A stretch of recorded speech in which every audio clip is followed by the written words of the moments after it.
Please go subscribe to the Rumble channel for Franchise Sports TV under the name FSTV22.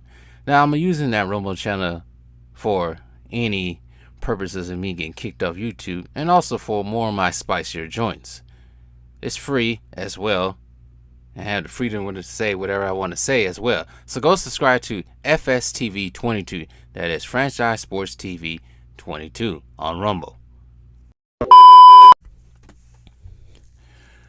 What's up, YouTube? Franchise Sports TV back again with another historical video. This time on the Philadelphia 76ers, who are currently right now are in some drama with maybe two of their stars. We all know the news by now, but we're going to take it back to a time when the 76ers didn't have these two slum bums on their team. Back to a time when NBA players actually played basketball and not engaged in more drama than a 2:00 p.m. soap opera. But anyways, top 5 players from all 5 teams, from all 30 teams, not all 5 teams. Damn, all 30 teams, including their best player as well. As we're making our way through the East, and we're dwindling down in this list very quickly. Now, the Philadelphia 76ers have a rich franchise, one of the oldest franchises in NBA history. In 1946, they was founded, and it was originally known as the Syracuse Nationals. They're only 1 out of 8 of 23 to survive the league's first decade. So there's that on there. For some reason, it was not Clutch Points. I forgot. FadeTheWorld.net put Dolph Schayes as a Nick or net. I don't get that. Anyways, maybe it was a typo, but he was a net. Just a little insight. For me, I was always confused about the 76ers for some reason when it came to like when the Warriors played there. I was always confused, especially when it came to Wilt when I was younger. Now I realized it was 2 different franchises when I was younger. But anyways, now that I figured that out, it's all clear now. 76ers have been playing in Philadelphia since 1963. They ain't the first team that played in Philadelphia. We all know before that was the Golden State Warriors, which was called the Philadelphia Warriors. That's why I was so confused back when I was younger.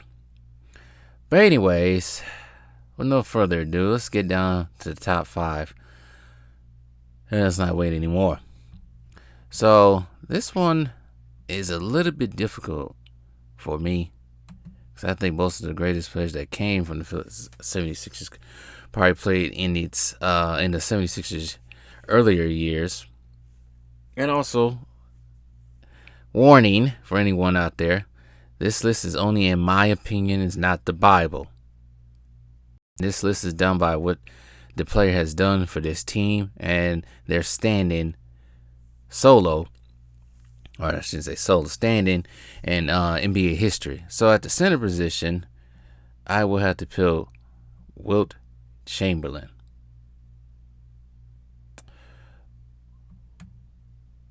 Do I need to say more about Wilt Chamberlain? I know Turon's been going ham on any doubters of Wilt Chamberlain's dominance, because I know some people are starting to push Shaq. Even my own self is starting to say that Hakeem was probably a little bit better than Shaq.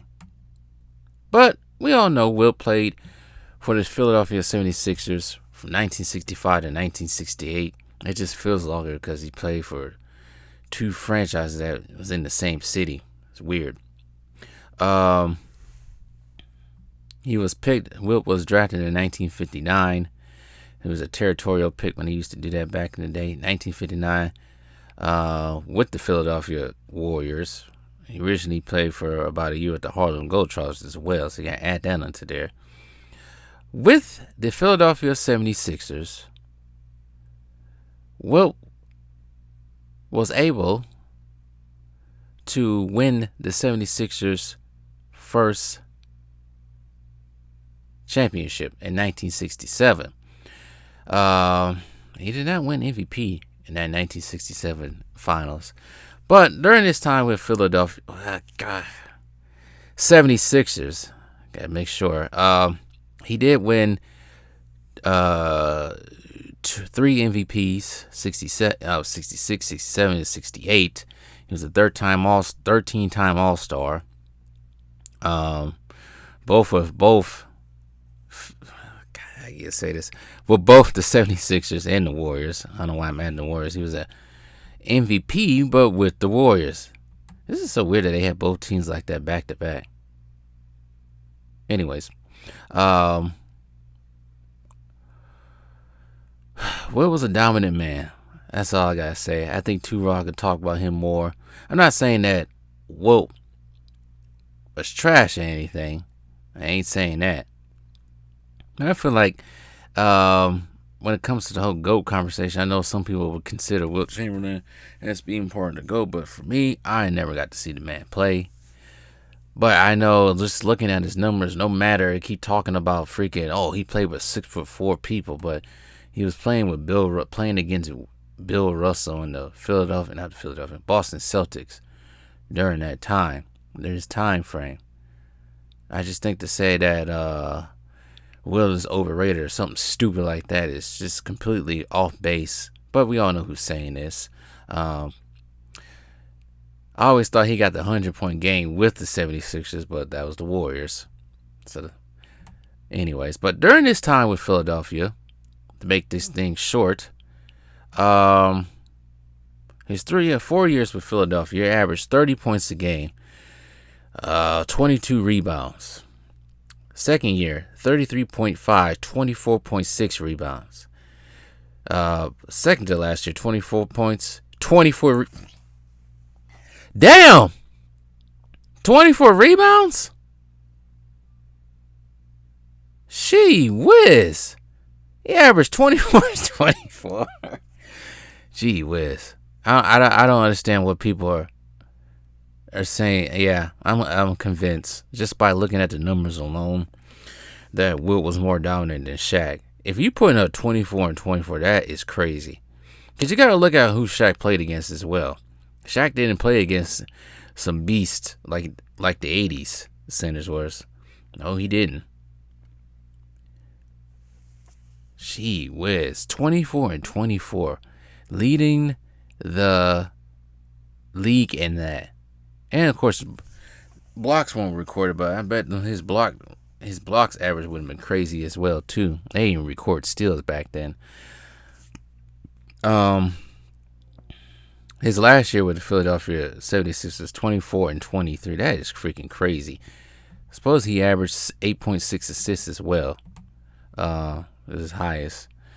The playoffs, pretty much almost the same. His average just was a little bit lower in the playoffs, but it's still dominant. But he just can get past teams like the Celtics. 29 points and 27 rebounds. 28 points and 30 rebounds. 21 points and 29 rebounds when they won the finals in 1967. That is crazy. This is crazy, what I'm reading right here. And he continued to keep averaging at least around 18 rebounds until he retired in 1973. His last year in the NBA with the Lakers, he averaged 13.2 points per game, but still grabbed 18.6 rebounds. Yeah, that's dominance right there. Yeah, I don't think Shaq ever did that. But we're going to keep this to a minimum. So I got Wilt at the center position. Some people probably should have. I gotta show some love to Moses Malone. Probably should have put maybe someone like Adolph Shades there, but it is what it is. It's my list. Nobody ain't gonna shame me for what I picked. But I put Moses Malone at the power forward position. Even though he did play center, he played for the 76ers from 1982 to 1986. Mostly known, well, it's hard to figure out what he's mostly known. I guess you could say Moses Malone is mostly known for his time with the Rockets and the 76ers. I don't think anybody really remembers that much of his Washington Bullets days and Hawks days. I barely forgot He played for the Bucks from 91 to 93, but he did go back to the 76ers for 1 year, 1993, 1994. He was also assistant coach for the Sixers. For the Sixers, he won the 1983 finals with Dr. J and all of them. Won finals MVP. He got, with the Sixers, 2 regular season MVPs. The other one with the Rockets in 1982 and 1983. 12-time All-Star with the Rockets and the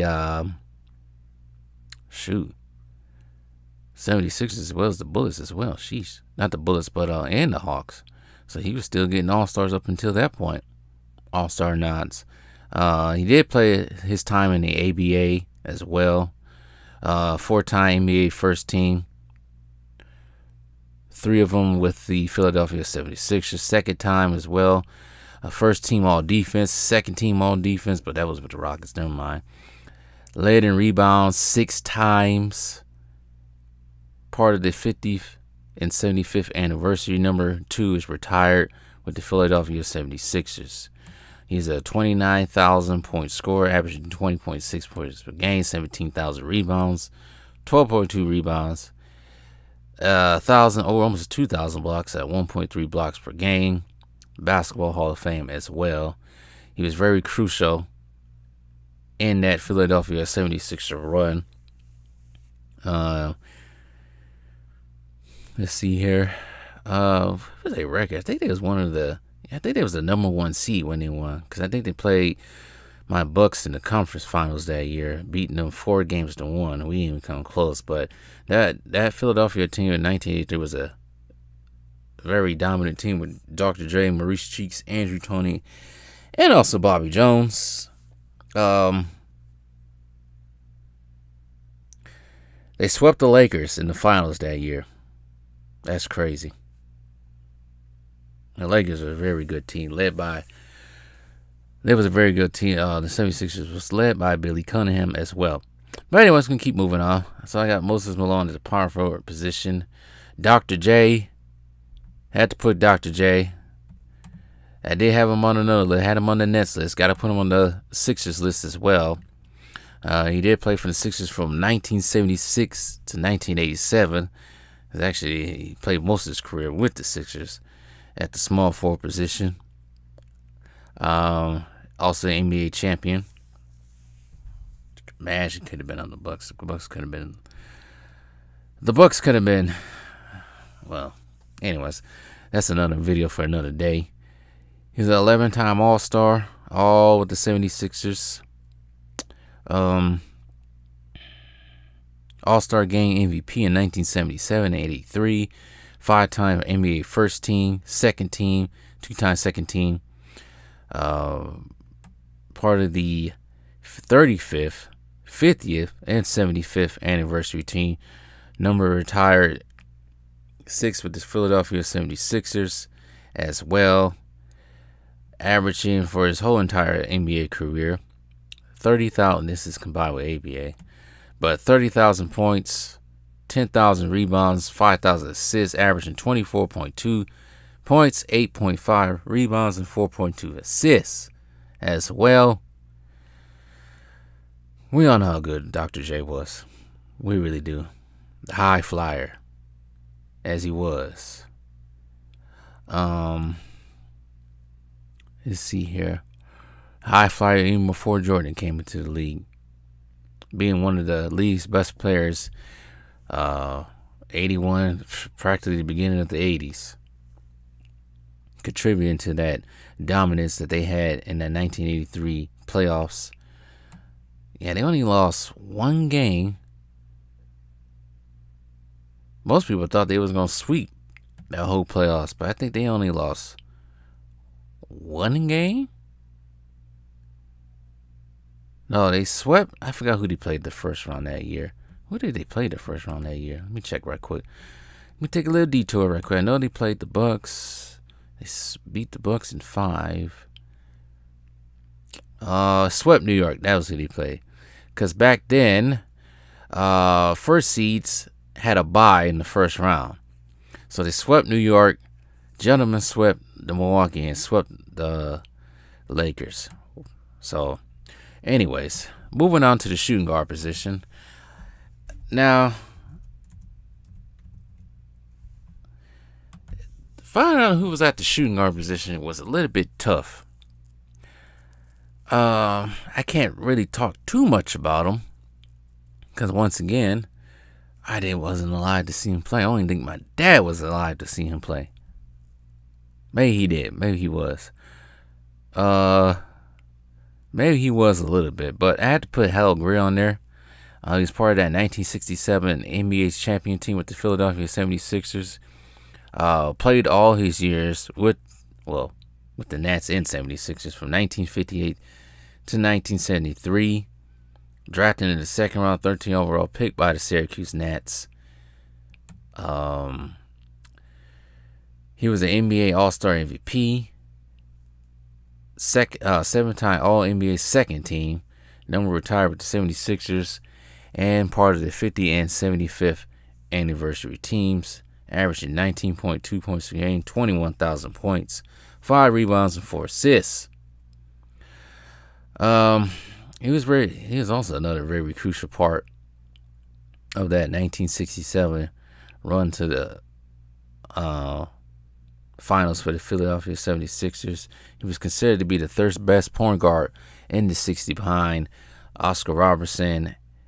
That's a point guard, third best guard overall, behind Oscar Robertson and Jerry West. In the All-Star games in the 1968, went 8 for 8 from the field, scoring 21 points, record-breaking 19 in one quarter. So yeah, doesn't get much talked about. I think due because of how early in the NBA's history that he played. I don't think most people really know about him like that, but I had to put him at the shooting guard position. Of course, there could have been others, but I had to put him. He's also, of course, a Hall of Famer, inducted into Hall of Fame in 1982 as well. And also, they just recently put a statue for him at his alma mater, Marshall University, as of last year. So, and the Athletic ranked him top in their top 75 players list of all time, the 70th greatest player in NBA history. So there's Hal Greer right there. And finally, and not least, we all know who had to be on this list.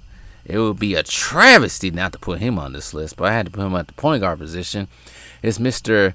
AI, the answer, Allen Iverson himself. I do say this as a child. I despise Allen Iverson for getting pampered into the finals by the refs. As we all know, some of us might know, the NBA has a thing for putting big market teams in there. They didn't want to see no Milwaukee Bucks in the finals against the Lakers. Kobe and AI, primetime finals TV. But we all know Allen Iverson was drafted out of Georgetown in 1996. First round, first overall pick by the Sixers.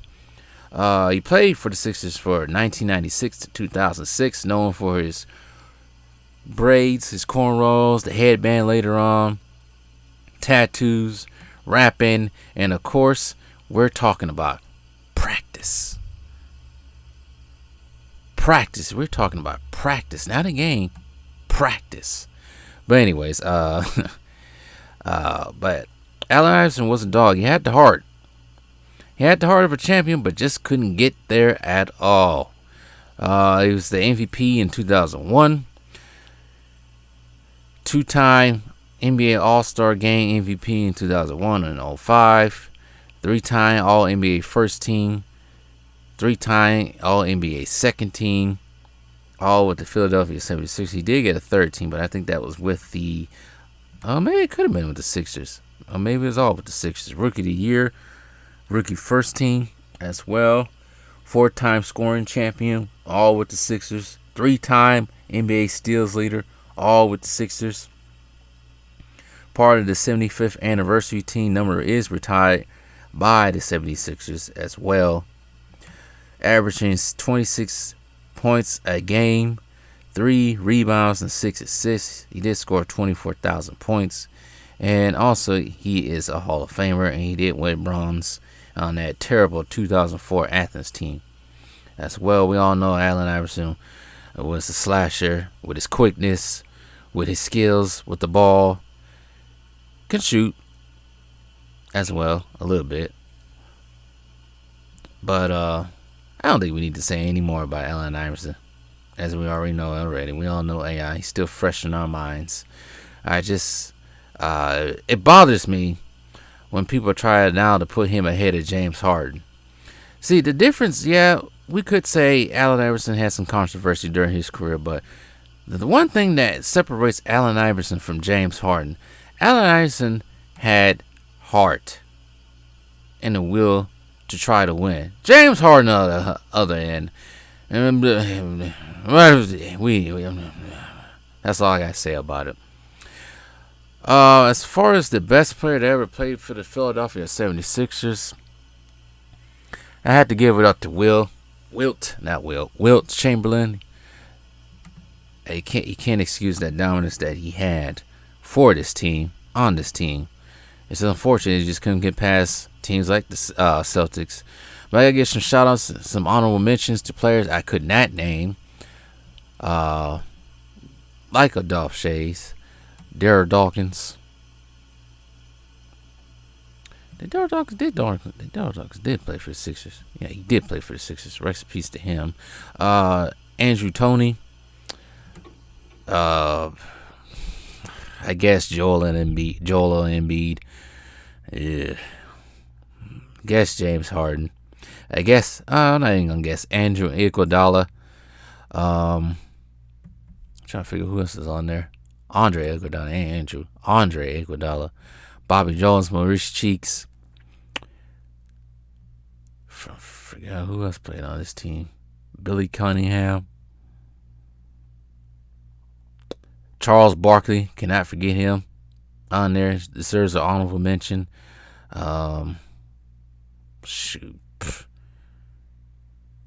Jerry Stackhouse. That's it. I ain't saying no. There's a lot of people that play for this damn team. There's too many to name. I know some people are not going to agree with this list, but it is what it is at this point. So that's my list. Let me count it off one more time before I log off on here. Wilt, Moses Malone, Dr. J, Helger, and AI. So, anyways,